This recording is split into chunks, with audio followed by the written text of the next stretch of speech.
अगली बड़ी खबर, अफसरशाही पर बीजेपी विधायक के बोल बिगड़ गए। जी हां, बीजेपी विधायक कृष्ण मिड्डा का विवादित बयान सामने आया है।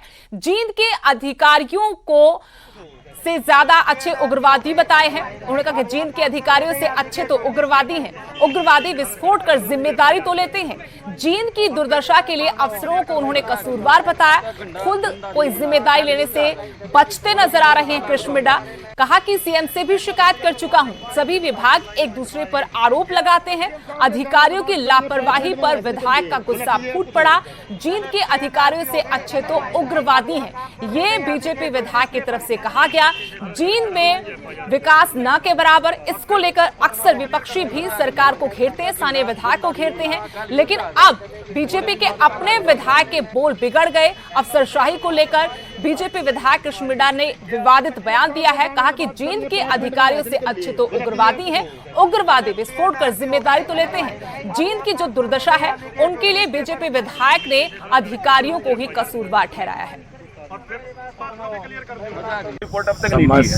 समस्या यही आ रही है कि ये लोग आपस में मान ही नहीं रहे इस बात को। मैंने ये बात तो कही है कि इनसे बेहतर तो उग्रवादी है जो कम से कम कहीं विस्फोट करके अपनी जिम्मेवारी तो ले लेते थे, उनसे भी बुरे आदमी। मैं तो सीएम से कहा, मेरे को खुद को शर्म आ रही है कि मैं इन अधिकारियों के ऊपर विधायक हूँ। मुझे इस बात के लिए बड़ी शर्म आ रही है। इस बात की महिलाएं भी मिली आपसे तो उनको? ये राजेंद्र नगर की महिलाएं मिली है। वो जो अमृत योजना की वजह से जो वो नहीं बना था, उसकी वजह से पानी रुकने की दिक्कत आ रही है। जो पब्लिक हेल्थ को आदेश दे देंगे, वो जल्दी से जल्दी सफाई कर देगी और जो गली की बात है वो जल्दी बन जाएगी। बड़ी खबर गुरुग्राम से, जहां दिन दहाड़े गोली मारकर युवक को मौत के घाट उतार दिया गया। शीतला माता मंदिर के सामने इस वारदात को अंजाम दिया गया। युवक को गोली मारी गई। बाइक सवार युवकों ने इस वारदात को अंजाम दिया है। मामला दर्ज हो चुका है। पुलिस मामले की तफ्तीश में जुट गई है। बड़ी खबर गुरुग्राम से, जहां दिन दहाड़े एक युवक की गोली मारकर हत्या कर दी गई। शीतला माता मंदिर के सामने इस वारदात को अंजाम दिया है। बाइक पर सवार होकर युवक आए थे जिन्होंने इस युवक को गोली मारी। मामला दर्ज कर पुलिस मामले की जांच में जुट गई है।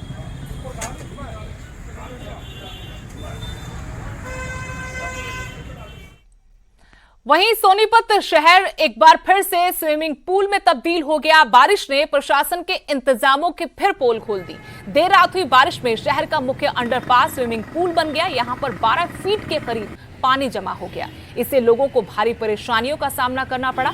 मुख्य अंडरपास के अलावा शहर के जो दूसरे अंडरपास हैं उनका भी ऐसा ही हाल था। ये पहली बार नहीं है, हर बारिश में हाल कुछ ऐसा ही हो जाता है, लेकिन प्रशासन ने इससे कोई सबक नहीं सीखा।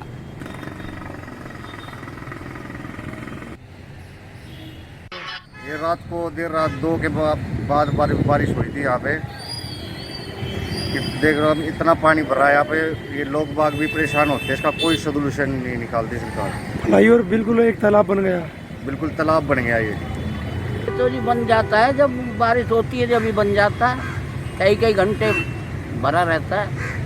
कोई निकासी का कोई समाधान नहीं है, पर निकला देर से निकलता है।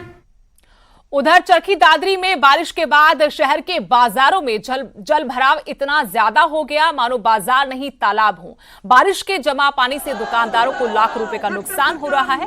प्रशासन के ढीले रवैये के विरोध में लोगों ने व्यापारियों के साथ मिलकर जल समाधि लगाकर रोष प्रदर्शन भी किया। आपको बता दें, पिछले कई दिनों से हो रही लगातार बारिश के कारण दादरी शहर पानी से लबालब हो चुका है। कॉलोनियों से लेकर बाजारों तक कई फीट तक पानी भर गया है। बाजारों में जल भराव के दौरान दुकानों में पानी घुसने से दुकानदारों को काफी नुकसान हुआ है। ये आज हमने ये अपना विरोधाभास यहाँ दिखाया है कि किस प्रकार दादरी प्रशासन की नकारा निकम्मे बातों के चलते ये पानी का भराव यहाँ हो रखा है। और इस पानी के अंदर अकेले बारिश का पानी नहीं है, ये इसके अंदर सीवर की मात्रा है इस पानी के अंदर। और पानी जो पीने का दादरी के शहरवासी जो यूज कर रहे हैं उसके अंदर भी सीवर की मात्रा है। इससे नकारा निकम्मा और घटिया काम क्या होगा, हमें नरक में जीने को मजबूरी सरकार ने कर दिया, दादरी प्रशासन ने कर दिया। आप देख रहे हैं जो खट्टर सरकार को हम जो जनकारी नीति अपनाने की जो ये बातें करते थे, भ्रष्टाचार की करते थे, आज इनका जो इस ये पानी में बैठ के जल समाधि लेके हम इनका जो विकास कार्यों की जो इनकी नीति है उसका पर्दाफाश करने का काम कर रहे हैं। मिनी क्यूबा कहलाने वाले भिवानी की बेटी मुस्कान ने दुबई में हुई एशियन चैंपियनशिप में सिल्वर मेडल जीतकर देश का गौरव बढ़ाया है। विजेता बॉक्सर बेटी का भिवानी पहुंचने पर भव्य स्वागत किया गया। मुस्कान और उनके कोच ने कहा कि अब अगला लक्ष्य 2024 और 2028 में होने वाले ओलंपिक्स गेम है, इनमें गोल्ड मेडल लाना है। मुस्कान को खेल प्रेमियों, परिजनों और स्थानीय लोगों ने सर आंखों पर बैठाया, ढोल नगाड़ों और गाजे बाजे के साथ जुलूस निकाला। बता दें कि मुस्कान के पिता एक दुकानदार हैं जो अपनी बेटी की इस जीत पर गर्व कर रहे हैं। और मैंने सिल्वर मेडल जीता है। मेरी फाइनल उज़्बेकिस्तान के साथ थी, तो उसमें हमारे यहाँ पे दुबई में हो रहे थे Asian championship, Asian boxing championship, और दुबई में हो रहे थे वो। तो इसमें मेरे सर का भी संदीप लैम्बोरिया सर का भी बहुत धन्यवाद करती हूँ, उन्होंने मेरे को इतना सिखाया। मुस्कान बहुत ही टैलेंटेड है। हम तो इससे अपेक्षा कर रहे थे कि गोल्ड मेडल ही लेके आएगी, पर सिल्वर भी किसी से कम नहीं है और आगे ज़रूर इसका स्वर्णिम भविष्य है, ज़रूर अच्छा करेगी। इसका टारगेट हमने रख रखा है 2024 ओलंपिक्स, 2028 ओलंपिक्स में ज़रूर ये मेडल लेके आएगी और बहुत ही गुणी लड़की है। खबर हिमाचल से। कांगड़ा में पूर्व सीपीएस के साथ मारपीट और धक्का मुक्की का मामला सामने आया है। एक शख्स ने जगजीवन पाल को थप्पड़ जड़ दिया, जिसके बाद विरोध में पूर्व सीपीएस धरने पर बैठ गए।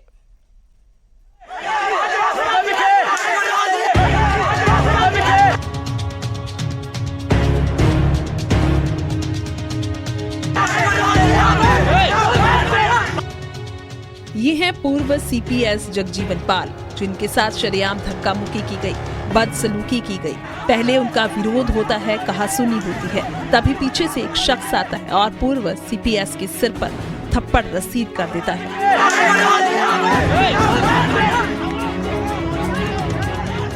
अगला स्टेप है कि बहुमत का आदर जब तक लोकतंत्र में होना चाहिए नहीं होगा, मैं यहाँ अमरनासन पे लगातार बैठूंगा।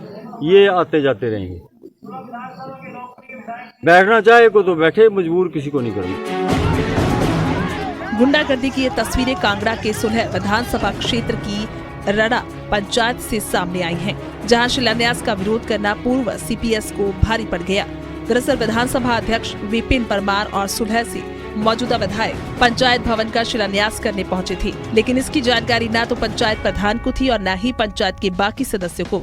जगजीवन पाल भी शिलान्यास का विरोध करने जा रहे थे, लेकिन पुलिस ने रास्ते में ही रोक दिया। उसी दौरान एक शख्स ने आते ही पूर्व सीपीएस के सर पर थप्पड़ जड़ दिया, जिससे नाराज जगजीवन पाल अपने समर्थकों के साथ धरने पर बैठ गए। ये अब मेरा साथ दो, मुझे बुलाया है, मैं खुद नहीं आया हूँ, तो पक्का साथ दो और मैं तब तक नहीं हटूंगा जब तक आपको न्याय नहीं मिलेगा। विरोध की ये तस्वीरें 3 दिन पुरानी है, लेकिन गुंडागर्दी का ये वीडियो अब वायरल हुआ है।